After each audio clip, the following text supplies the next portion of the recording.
முத்து மாடி மேல போனதை பார்த்தேன். எனக்கு என்னமோ சந்தேகமா இருக்குமா? ஐயோ, அவரெல்லாம் அப்படிப்பட்டவர் இல்லம்மா. அது கேட்டிய சத்தத்தை பீரோ திறக்கிறப்பல எழுந்துருமா, சீக்கிரம் எழுந்துருமா. பீரோல ஒரு பெட்டி இருக்கு, அதை எடுத்துட்டு வந்துரு. அதுல நகைங்க தான் இருக்கு. சீக்கிரம் சீக்கிரம் போமா.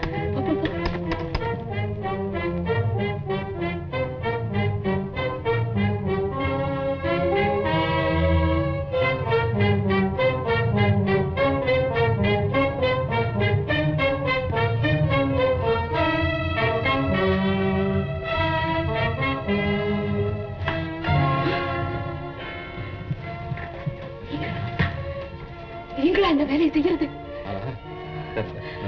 போதும், எங்க அம்மா சந்தேகப்பட்டது சரியா போச்சு. என்னம்மா இப்படி பாக்குற? பார்த்த உடனே அடையாளம் புரிஞ்சுக்கிற மாதிரி மனுஷனையும் மிருகத்தையும் படைச்ச ஆண்டவன் நல்லவங்களையும் கெட்டவங்களையும் உருவத்துல மட்டும் ஒரே மாதிரி வித்தியாசம் இல்லாம படைச்சிட்டானேன்னு தான் பாக்குறேன். ஐயோ, உங்களை போய் எவ்வளவோ கௌரவமா மதிச்சிருந்தேன். விடுங்க கையை. இந்த தொழில உங்களுக்கு பழக்கம் இருக்குன்னு நான் நினைச்சு கூட பார்த்ததில்லை. அப்படியே இருந்தாலும் அதை இந்த இடத்துலயே செய்யறது. பரம்பரையா திருடுறவங்க கூட பெண் பார்க்க வந்த இடத்துல இப்படி நடந்துக்க மாட்டாங்களே. சந்தர்ப்பம் சூழ்நிலை உனக்கு சாதகமா சாட்சி சொல்லலாம். ஆனா நிலைமை வேற. நான் இப்படி செய்ய துணிஞ்சதுக்கு காரணம் இருக்கணும். உங்க பேச்சையெல்லாம் கேட்டு நம்பி நம்பித்தானே இந்த நிலைமை வந்திருக்கு. உங்க நடத்தைய கண்ணால பார்த்த பிறகுமா என்ன சமாதானப்படுத்த முயற்சி பண்றீங்க? என்ன ஏமாளின் முடிவு பண்ணிட்டீங்களா? இல்ல எங்க வம்சம் திருட்டு வம்சம் நினைச்சீங்களா? வார்த்தை அளந்து பேசு. குணத்தை அளந்த பிறகு வார்த்தை அளக்க வேண்டிய அவசியம் இல்ல. தீர விசாரிக்காம திடீர் முடிவு வர்றது முட்டாள்தனம். கண்ணார கண்ட விஷயத்தை தீர விசாரிக்கிறது அதை விட பெரிய முட்டாள்தனம். மரியாதையா பேசு. மரியாதை வேணுமா? ஆமா, இப்ப நம்ம ரெண்டு பேருக்குமே மரியாதை தேவை. இந்த வெட்கக்கேடான விஷயம் வெளியே தெரிஞ்சா ஊர் மட்டும் சிரிக்காது. உங்களை உத்தமருன்னு நம்பி பிள்ளை போல பாவிச்சாங்களே முதலாளி அம்மா, அவங்களும் சிரிப்பாங்க. நல்லவர்னு நினைச்சு உங்களுக்கு பெண் கொடுக்க முன் வந்தாங்களே எங்க அம்மா, அந்த துர்பாக்கியவதியும் சிரிப்பாங்க. மாலா, உன்னுடைய பேச்சு நம்ம எதிர்கால தாம்பத்திய வாழ்வையே பாதிக்கும். தாம்பத்திய வாழ்வு இவ்வளவு தூரம் ஏற்பட்டதுக்கு அப்புறம் நமக்குள்ள அப்படி ஒரு வாழ்வு வரும்னு நினைக்கிறீங்களா? இல்லைங்க, இனிமே அந்த ஏழைக்கு அந்த வாழ்வு இல்லவே இல்லைங்க. இந்தாங்க, என்னை ஏமாற்ற நீங்க பட்ட கஷ்டங்களுக்கு நன்றி உணர்ச்சியோட நான் தர அன்பளிப்பு. இது என்னுடைய கல்யாணத்துக்காக சேர்த்து வச்ச பணம். இனிமே எனக்கு தேவையில்லை. நீங்க எடுத்துக்கிட்டு போங்க, எடுத்துக்கிட்டு போங்க. கடைசியா உங்களை கெஞ்சி கேட்டுக்கிறேன், இனிமே உங்களுக்கு பணம் தேவைப்பட்டா யாரையும் காதலிக்கிற மாதிரி நடிக்காதீங்க. உழைச்சு சம்பாதிங்க.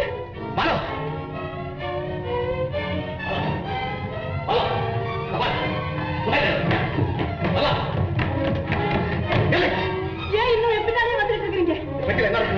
இதுல நகை இருக்கு, இதெல்லாம் நீங்க பார்க்க வேண்டிய அவசியம் இல்ல. என்னால நம்பவே முடியாது. ஏதோ மர்மம் இருக்கிறதா நான் சந்தேகப்படுறேன். தன்னை போல மற்றவங்களை நினைக்காதீங்க. சத்தியமா சொல்றேன், இதுல நகை இருக்கு. முடியாது. கொடுக்க முடியுமா? முடியாதா? முடியாது. கொடுங்க.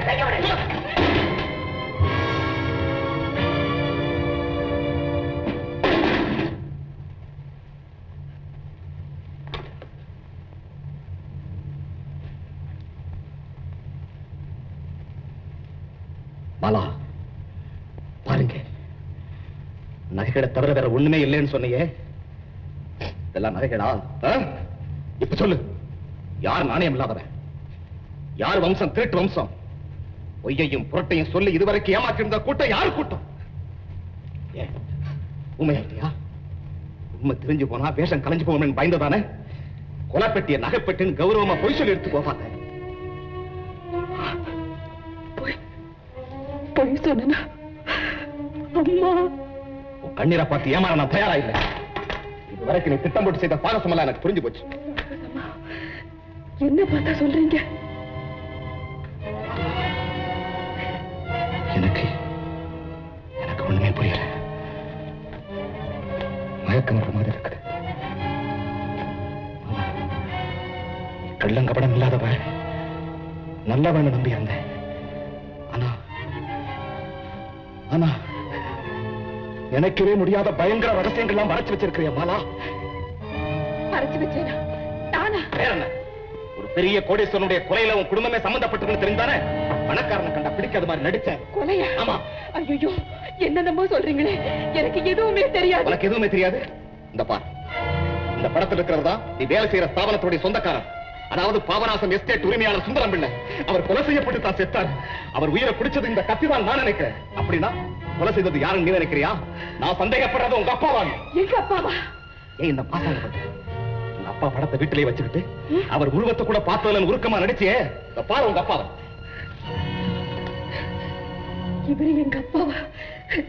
சத்தியமா சொல்றேங்க, இந்த விவரங்கள்லாம் எனக்கு எதுவுமே தெரியாது. என்ன சொன்ன? சத்தியமா செய்யறேன். கொலைப்பெட்டி நகைப்பெட்டின்னு சத்தியம் செஞ்சியே, அத போலதான் இது ஒரு உன்னை குற்றவாளின்னு நான் சொல்லல. நீ ஆரம்பத்துல என்கிட்ட பேசின ஒவ்வொரு பேச்சு அதுக்கு சாட்சியா நிக்குது. உங்களை சந்தேகிக்க எந்த சந்தர்ப்பம் எனக்கு இடம் கொடுத்தது அதே சந்தர்ப்பம் தான் இப்ப என்ன நீங்க சந்தேகிக்க இடம் கொடுத்து என்ன சித்திரவதை செய்துங்க. நான் நிரபராதிங்க, என்ன நம்புங்க, என்ன நம்புங்க. எதையுமே கேட்க நான் தயாரா இல்ல. எனக்கு உண்மை தெரிஞ்சாகணும்.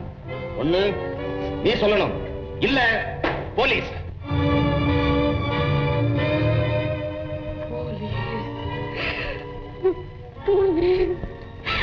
அம்மா அம்மா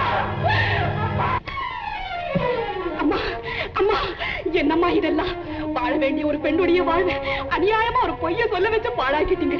ஏமா, ஒரு தாய் தன்னுடைய மகளுக்கு செய்ய வேண்டிய உதவியா இது? அம்மா, போனதெல்லாம் போகட்டும், இப்பவாவது உண்மையை சொல்லுங்க. இந்த போட்டோவில் இருக்கிறவரு என்னுடைய அப்பாவா? எதுக்காக இந்த பெட்டியை நம்ம வீட்டுல மறைச்சு வச்சிருக்கீங்க? எஸ்டேட் முதலாளியுடைய கொலைக்கும் அப்பாவுக்கு என்னம்மா சம்பந்தம்? சொல்லுங்க.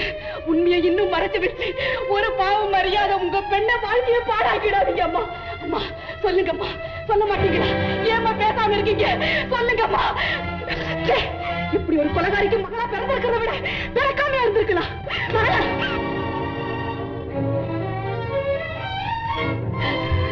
நில்லுங்க, நான் சொல்றது கேளுங்க. பெட்டியை வச்சுட்டு போங்க. யார் தடுத்தாலும் சரி, இதை எடுத்துட்டு தான் போவேன். நான் விட முடியாது. பெருந்தன்மையோட சொல்றேன், மரியாதையை வழிவிடுங்க. எப்படி போனாலும் சரி, இந்த பெட்டியை நீங்க எடுத்துட்டு போக நான் அனுமதிக்க மாட்டேன். பெட்டியை வச்சுட்டு போங்க. அம்மா, வழிவிடுங்க. அவன் போகட்டும். நீ போ அந்த பக்கம். நீங்க செய்யறது நியாயம் இல்லம்மா. இந்த உண்மை முதல்லயே எனக்கு தெரிஞ்சா நானும் இதைத்தான் செய்திருப்பேன். வழிவிடுங்க. வாங்க, இப்படி தயவு செய்து வழிவிடுங்க. போங்க, நீங்க போய் உங்க கடமை செய்யுங்க. போங்க. இந்த போட்டோ எடுத்துட்டு போங்க. போங்க. இல்லம்மா.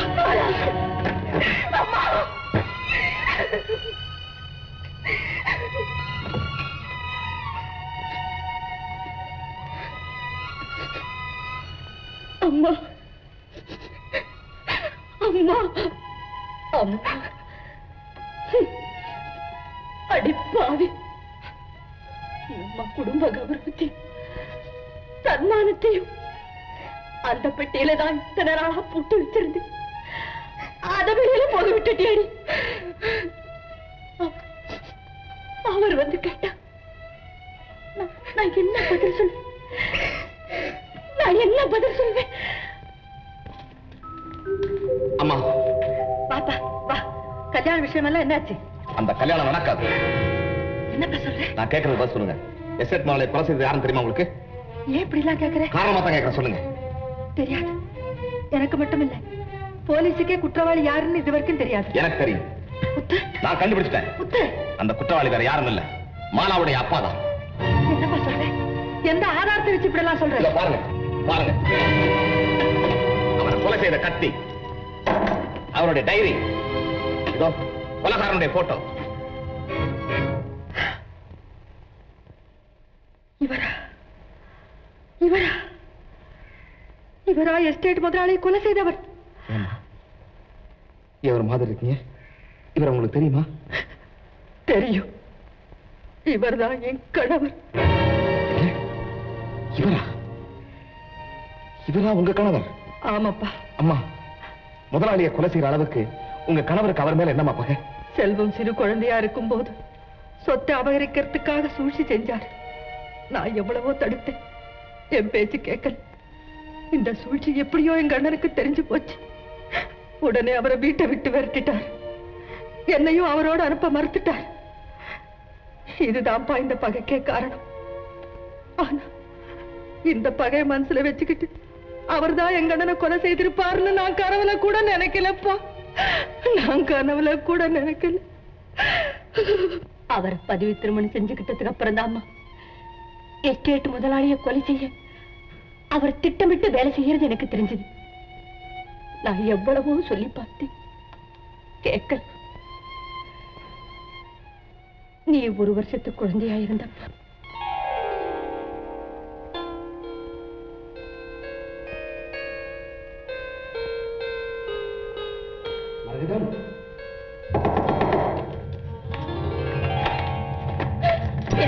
கதவு மூடு, கதவு மூடு.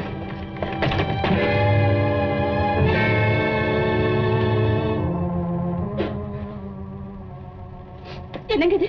நீங்க சொன்னபடி எஸ்டேட் முதல்ல கொலை செஞ்சிட்டீங்களா? நடந்து போறத பத்தி பேச போறீங்களே. ஐயோ, நான் எவ்வளவு எடுத்து சொல்லி கடைசியில இப்படி நடந்துட்டுங்களே. என் எதிர்காலத்தை பத்தி நினைக்காட்டால் குழந்தையுடைய எதிர்காலத்தையாவது நினைச்சு பார்க்கிறீங்க. ஒன்றும் பேசாதே. யாராவது கேட்டா நான் 1 மாசத்துக்கு முன்னாலே பாம்பே போயிட்டேன்னு சொல்லிடு. உனக்கு வேண்டிய பணத்தை பேர் வச்சிருக்கேன், எடுத்துக்கோ. நீ சிதம்பரத்துல இருக்காதே, இடத்த மாத்திக்கோ. அப்ப நீங்க என்னை பத்தி கவலைப்படாதே. குழந்தையை ஜாக்கிரதையா பாத்துக்கோ. போலீஸ் போலீஸ் மரகதம், இதை எடுத்து போக கூடாது. இதை ஜாக்கிரதையா வச்சுக்கோ. யார் கேட்டாலும் கொடுத்த கூடாது. செய்வியா? நான் வந்து கேட்கும் போது தான் கொடுக்கணும். செய்வியா? சரி சரி, நடந்த உண்மை இதுதாம்மா. எந்த நம்பிக்கையோட அவர் என்கிட்ட சொல்லிட்டு போனாரு, அந்த நம்பிக்கையை நான் காப்பாத்தியே ஆகணும். அப்பதான் நான் அவருக்கு துரோகம் செய்யலைங்கிற நிம்மதியோட வாழ முடியும். அதுக்கு தாமா சொல்றேன், நீ முத்துவை எப்படியாவது சந்திச்சு அந்த பெட்டியை கொண்டாந்துருமா. அம்மா, என்ன மன்னிச்சிடுங்கம்மா, தயவு செய்து என்ன மன்னிச்சிடுங்க. நீங்க என்னதான் சொன்னாலும் அநீதிக்கு உடம்பு யாருக்கு என் மனசு இடம் கொடுக்கலம்மா.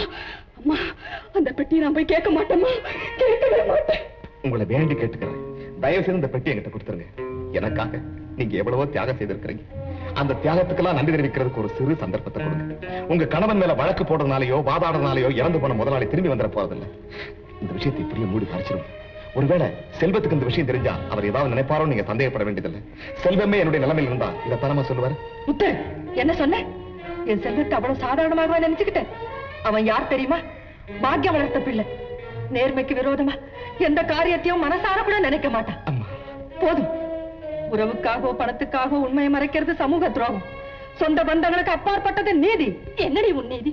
உன் நீதிக்காக என் புருஷனை காட்டி கொடுக்கணுமா? அப்படி செஞ்சா 10 தர்மப்படி அநீதி ஆச்சடி. உன் நீதிக்காக இந்த அநீதியை செய்ய சொல்றியா? சொல்லடி, சொல்லு. 1000 இருந்தாலும் அவர் என் கணவர். கணவனா இருந்தாலும் சரி, கடவுளா இருந்தாலும் சரி, குற்றவாளி குற்றவாளிதான். ஒரு பெண் கணவனுக்கு மட்டும் நல்ல மனைவியா இருந்தா போராது, நாட்டுக்கும் நல்ல பிரஜையா இருக்கணும். ஐயோ, என் மனவேதனையே புரிஞ்சுக்காம பேசுறியடி. மத்த உறவுகளை எல்லாம் வெறுத்துடலாம், ஆனா ஒரு நாள் வாழ்ந்தாலும் தாம்பத்திய உறவால ஏற்படுற லாபங்களை உயிர் போற வரைக்கும் மறக்கவே முடியாதுடி. லாப நஷ்டத்தை கணக்கு பார்த்து நல்லது கெட்டது செய்ய வாழ்க்கை என்ன வியாபாரம் நினைச்சுக்கிட்டேன். தம் வீட்டு நெருப்புங்கிறதுக்காக பட்டு துணியில மூடி மறைச்சா அது எல்லாருக்குமே ஆபத்து. உன் தத்துவம் எல்லாம் எனக்கு தேவையில்லை. கொண்டவன் குற்றவாளியோ கொலையாளியோ, கல்லானாலும் கணவன், புல்லானாலும் புருஷன், அவ்வளவுதான் எனக்கு தெரியும். கல்லுக்கும் புல்லுக்கும் கள்ளங்கபடமே கிடையாதப்பா.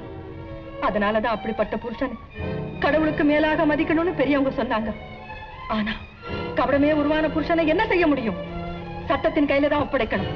வேற வழியே இல்லப்பா, வேற